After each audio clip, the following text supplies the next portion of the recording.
Сегодня решила приготовить колбурабасты, турецкие сладости.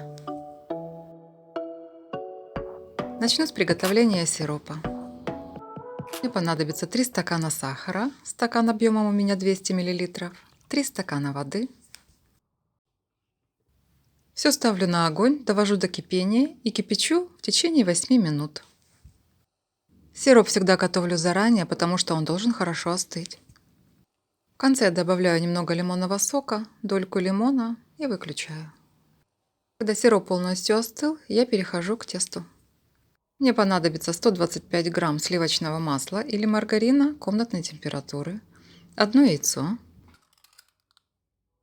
2 полные столовые ложки натурального йогурта, вы можете заменить сметаной, 1 столовая ложка манной крупы,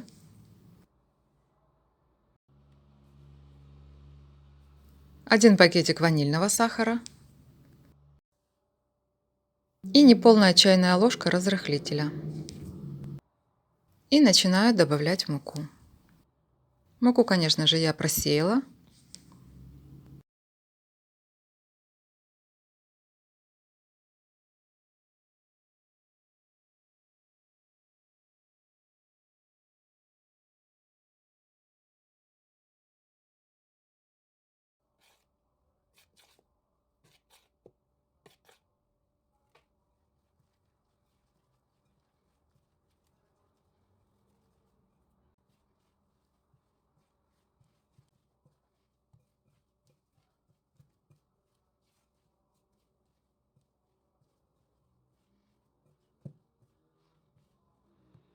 У меня пошло ровно 2 стакана и 4 столовых ложки муки. Стакан объемом у меня 200 мл. Если вы добавили всю муку и чувствуете, что тесто немного плывет, не спешите добавлять еще муки. Положите тесто на 5 минут в холодильник.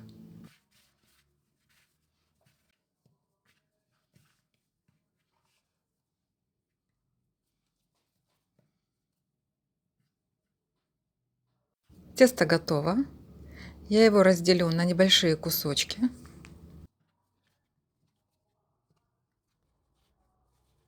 У меня получилось 17 штук.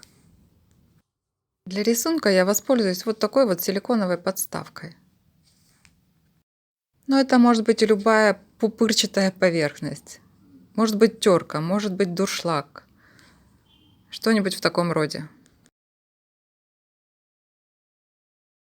Я делаю такую продолговатую форму. Очень тонко прижимаю.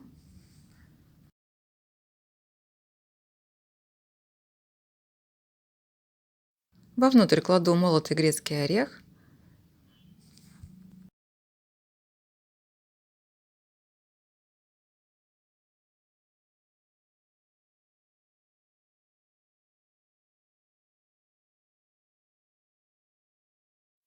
Очень нежно прижимаю.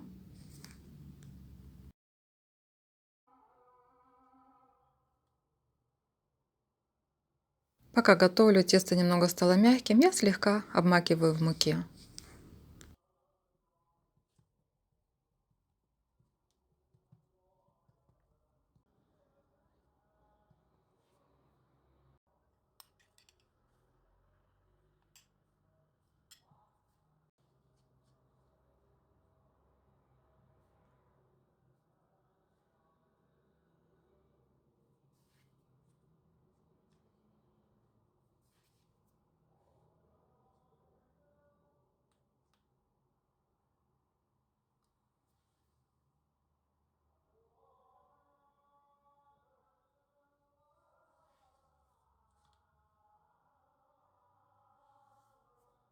Выкладываю на противень, обязательно на расстоянии друг от друга. Если будут плотно друг к другу, при выпекании начнут расти вверх и испортится рисунок.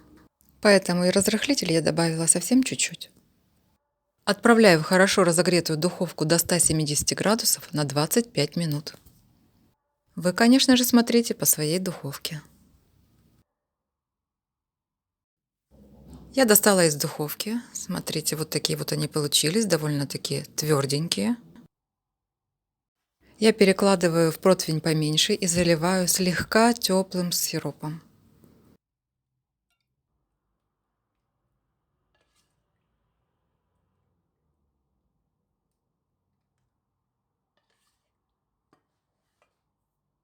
Я обязательно сверху накрою другим противнем и оставлю на всю ночь, чтобы хорошо пропитались.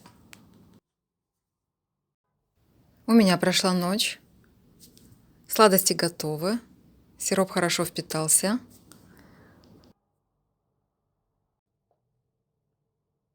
Сверху я украшу молотыми фисташками. Можно молотым грецким орехом, можно кокосовой стружкой.